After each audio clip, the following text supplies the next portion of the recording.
Saudi अरब के बाद Qatar भी पाकिस्तान से दिफाई मुआहदा करने लगा है और कतरियों ने भी अभी से गाने बनाने शुरू कर दिए और इन गानों में कहा जा रहा है कि हमें बचाने के लिए ईस्ट से यानी मशरिक से हाथ आगे बढ़ा है जिसको हम वेलकम करते हैं। और उसमें कहा a hand come from us to from the east he said we do not fear aggression. ये वो हाथ है जो कहता है कि आप खौफजदा ना हो। ना इतला दी गई कतर को, ना बताया गया, ना वार्न किया गया और अमेरिका ने भी इस पर अपनी आंखें बंद रखी। पाकिस्तान के जवान और पाकिस्तान की एयर फोर्स और पाकिस्तान के मिसाइल्स वहाँ मौजूद रहेंगे ताकि दोबारा अगर इसराइल को इस तरह का एग्रेशन करे तो उसको भरपूर जवाब दिया जाए। बिस्मिल्लाहिर्रहमानिर्रहीम। बोलते कालम के साथ मैं आमिर जहान। और सऊदी अरब के बाद कतर भी पाकिस्तान से दिफाई मुआहदा करने लगा है। ये वो ख़बरें हैं जो इस वक्त बैनुल-अक़वामी मार्केट में आम हैं कि गल्फ़ में दूसरा बड़ा मुल्क जो मुआहदा करेगा पाकिस्तान के साथ दिफाई मुआहदा वो कतर होगा। और कतरियों ने भी अभी से गाने बनाने शुरू कर दिए। आपने सऊदी अरब वाला गाना जो है वो तो सुना होगा जिसमें उसने कहा है कि एक अख़ुव्वत के तहत दोनों इस्लामी भाई बंदे हैं। मैंने आपसे वादा किया था कि मैं आपको बताऊँगा कि सऊदी अरब के बाद कौन सा मुल्क जो है वो पाकिस्तान के साथ दिफाई मुआहदा करने जा रहा है, तो वो कतर है। और कतर ने पहले से ही अभी दौरा नहीं किया है, हमारे फील्ड मार्शल ने और वज़ीर आज़म ने पहले से ही पाकिस्तान के मुतल्लिक़ गाने बनाने शुरू कर दिए हैं। और इन गानों में कहा जा रहा है कि हमें बचाने के लिए ईस्ट से यानी मशरिक से हाथ आगे बढ़ा है जिसको हम वेलकम करते हैं। और उसमें कहा a hand come from us to from the east he said we do not fear aggression. ये वो हाथ है जो कहता है कि आप खौफजदा ना हो। आप इस इत्मीनान को क्या कहेंगे? ये तस्वीर साथ लगेगी जिसमें वो शहबाज शरीफ साहब कतरी अमीरों से मिल रहे हैं, अमीर से मिल रहे हैं। ये इसमें कहते हैं इस गाने के अंदर कि मशरिक से एक ऐसा हाथ बढ़ा है हमारी तरफ जो हमसे ये कह रहा है कि आपको किसी मुदाखलत का खौफ नहीं होना चाहिए। ये है वो बेखौफी जो सऊदी अरब ने ली है हमसे, और ये है वो बेखौफी जो गल्फ़ का दूसरा मुल्क कतर हमसे लेना चाह रहा है। और कतर चाह रहा है कि जल्द से जल्द ये मुआहदा पाकिस्तान के साथ हो जाए ताकि न्यूक्लियर अम्ब्रेला जो है वो कतर के ऊपर भी आ जाए, जो इस वक्त सऊदी अरब हासिल कर चुका है। वो मिसाइल जिससे हमने भारत को शिकस्त दी थी, और वही मिसाइल जो हैं अब कतर में भी नस्ब हो जाएँ, क्योंकि इन्हीं मिसाइल्स प्रोग्राम ने सऊदी अरब में नस्ब होना है और इन्हीं प्रोग्राम से सऊदी अरब को सेव किया जाएगा। ये इंटरसेप्टर्स भी होंगे, अटैकर भी होंगे, और रवायती भी होंगे और न्यूक्लियर भी होंगे। और इसी तरह का मुआहदा अब कतर के अमीर जो हैं वो पाकिस्तान के साथ करना चाहते हैं, तो इसीलिए उसका माहौल बनाया जा रहा है।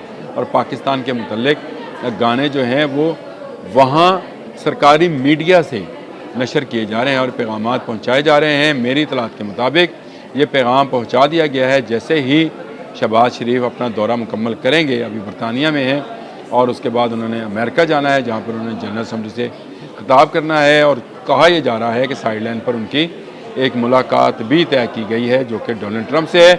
और डोनाल्ड ट्रंप भी ज़रा क्या कहेंगे, यही कहेंगे कि भाईजान हाथ थोला रखना इसराइल पर, लेकिन ये एटमी हाथ है, ये किसी पर लगेगा तो एटमी कुव्वत से ही लगेगा, ये बात तय है। अगर आइंदा इसराइल ने कतर या गल्फ़ के किसी मुल्क की तरफ देखा तो उसका सामना पाकिस्तान से होगा। इस पूरे सॉन्ग को, जिसका मैं लिंक कहूँगा के साथ शेयर कर दिया जाए, अगर आप सुने और उसके नीचे ट्रांसलेशन जो इंग्लिश में लिखी है तो आपको अंदाज़ा होगा कि कतरी किस तरीके से पाकिस्तान को वेलकम कहना चाहते हैं। ये जो आपने अभी सऊदी अरब में वेलकम देखा, जहाज़ देखे पाकिस्तानी प्राइम मिनिस्टर के साथ, और पाकिस्तानी प्राइम मिनिस्टर को शुक्रिया अदा करते देखा, और फिर जिस तरह से कसर यमामा में इस्तकबाल किया गया। सिर्फ मैं आपको उस कलीन के बारे में बता दूँ ना जिसको बिछाया गया था लाइट पर्पल कलर के, उसकी वजह क्या है। और सऊदीज़ इस कलीन को उस शख्स के लिए बिछाते हैं जो उनको बहुत ज़्यादा अजीज़ हो। इसके पीछे एक बहुत लंबी कहानी है कि रेगिस्तान में जब ये फूल खिलते हैं इस कलर के, تو ان کے اونٹ جو ہے خوشی سے ناچنے لگتے ہیں کیونکہ ان کی مرغوب غذا ہے یہی ناچنا اور اونٹوں کا ناچنا. اور اونٹ کی اہمیت آپ کو پتہ ہے سعودیز کے متعلق، سعودیز کے اور عربیوں کے جو ہے نزدیک کیا ہے، اونٹ کی اہمیت کیا ہے، اس کو سعودیز اور باقی عرب ممالک کے لوگ بخوبی جانتے ہیں. اور اس کا جھومنا اور ناچنا جو ہے وہ کیا معنی رکھتا ہے. برسات ہوتی ہے ریگستان میں، اس طرح کے پرپل پھول کھلتے ہیں اور اس طرح کے کلر کا قلین کا بچھنا جو ہے، یہ میں اس میں کیا الفاظ استعمال کروں، یہ ان کے لیے ہوتا ہے جن کو بہت ہی زیادہ رسپیکٹ اور بہت زیادہ پروٹوکول دینا ہو. اور پاکستان کے وزیر اعظم شہباز شریف اور پاکستان کے سپہ سالار حافظ عاصم منیر کے لیے اس قلین کا بچھایا جانا ہی بہت بڑا معنی ہے. لیکن قطر اگلا ملک ہے. اب قطر کس طرح ان کا قلین بچھائے گا یہ بھی دیکھتے ہیں. اور قطر میں ہمارا معاہدہ کب تک وقوع پذیر ہوگا، کیونکہ ابھی بہت ساری ڈاکومنٹیشن ہونا باقی ہے. سعودی عرب میں تو ہم نے جو ہے اپنا معاہدہ کر لیا اور بہت جلد آپ ایسی خبریں سنیں گے کہ ہماری میزائل بیٹریز جو ہیں سعودی عرب پہنچ گئی ہیں. ہماری آبدوزیں سعودی جو ہے سمندر اس کے اندر موجود ہیں بابر کروز میزائل کے ساتھ. اس کے ساتھ ساتھ آپ یہ بھی سنیں گے کہ اب قطر میں بھی پاکستانی فوجی اڈہ بنے گا. جی ہاں، امریکہ نے تو اپنا اڈہ بنایا تھا ایران کا ڈر دکھا کر، لیکن قطری اب ایک پاکستانی فوجی اڈہ بنانے جا رہے ہیں.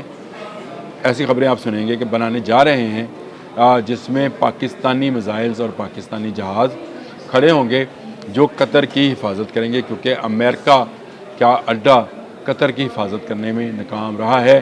جہاز سے گرنے والا میزائل روایتی ہتھیار والا تھا یا ایٹمی ہتھیار والا، یہ تو ڈٹرمن نہیں تھا. ہتھیار تھا جس نے تباہی پھیلائی اور 6 سے 8 لوگ جو ہیں اپنی جان سے گئے. اور یہی اگر ایٹمی ہوتا تو پورا قطر جو تھا راکھ کا ڈھیر بن جاتا. نہ اطلاع دی گئی قطر کو، نہ بتایا گیا، نہ وارن کیا گیا، اور امریکہ نے بھی اس پر اپنی آنکھیں بند رکھیں. یہ بند آنکھیں کھولنے کے لیے قطر میں پاکستانی فوجی اڈہ بنے گا اور پاکستان کے جوان اور پاکستان کی ایئر فورس اور پاکستان کے میزائلز وہاں موجود رہیں گے تاکہ دوبارہ اگر اسرائیل کو اس طرح کا ایگریشن کرے تو اس کو بھرپور جواب دیا جائے. گانا اپنے لنک ساتھ میں شیئر ہوگا، ضرور سننا ہے. میں نے سنا اور جھومٹا کل میں سعودی عرب والا گانا سارا دن سنتا رہا بار بار اپنے کمپیوٹر پہ لگا کے. آج میں قطریوں کا گانا سن رہا ہوں اور آنے والے وقت میں وہ دن دور نہیں جب کویت، بحرین، عمان، ان تمام ممالک بھی پاکستان کے وزیر اعظم اور پاکستان کے سپہ سالار بارے ایسے سانگز بنا رہے ہوں گے. یہ ہے وہ قوت جو لوگ کہتے ہیں کہ پاکستان نے کیا ہے. یہ کیا ہے پاکستان نے. پاکستان کو حضرت امام بری سرکار نے کہا تھا کہ یہ ملک وہ ملک ہے جو پورے عالم اسلام کا قلعہ بنے گا. اس پر میں الگ سے ویلاگ کروں گا. جو لوگ صوفیزم پر یقین نہیں رکھتے ہیں ان کو یہ بتانا ضروری ہے کہ ہمارے صوفیاز کی جو آنکھیں ہیں کہاں تک دیکھ رہی ہوتی ہیں جہاں تک ہمارا گمان بھی نہیں جاتا ہے. اب تک کے لیے اتنا ہی. اللہ